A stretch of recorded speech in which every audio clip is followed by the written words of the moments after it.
In 1794, when Monongahela City was known as Parkinson's Ferry, an uprising ensued. Distilleries were destroyed, angry mobs formed, and tax collectors were tarred and feathered.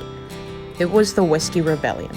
To pay off the debt from the Revolutionary War, Alexander Hamilton came up with a tax on whiskey. However, it favored larger distilleries and was difficult to pay as it had to be paid in the official United States currency. Smaller distilleries in western Pennsylvania were outraged. They refused to pay the tax and often turned to intimidation tactics as a response. Not all distilleries were in agreement with the rebellion.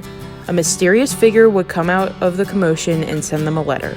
It read, "You will please have this printed in the Pittsburgh paper this week, or you may abide by the consequence.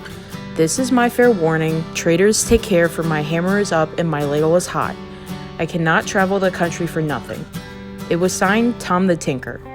The destruction of distilling operations came to be known as mending the still, and a tinker mended pots and pans. Who was Tom? Many believed he was John Holcroft, the head of the Mingo Creek militia. Being a prior veteran of Shays' Rebellion, Holcroft was chosen to lead the initial attack at Bower Hill on July 16, 1794, and was feared as a result. In the words of lawyer and politician Hugh Brackenridge, "That is the very man that I am the most afraid of. He is Tom the Tinker. I was obliged to put up with the insulting language of one of his sons the other day in Pittsburgh. Not thinking it safe to resent it in the present state of things, he threatened the town with Tom the Tinker." It's never been proven if Holcroft was Tom the Tinker, as the mysterious person who distributed the letters and destroyed the distilleries did so at night. But others did not care who Tom the Tinker was or did not think he was a person at all.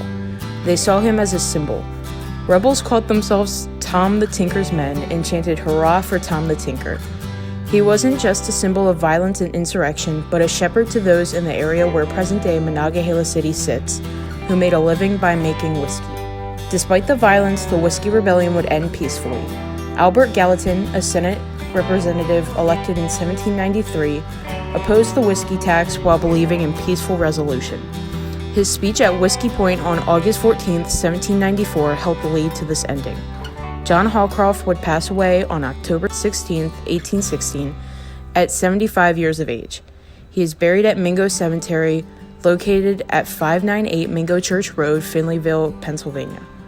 Over 200 years after Holcroft passed away, nobody has ever proven if he was Tom the Tinker, but the mystery of just who Tom was and the impact he made lives on.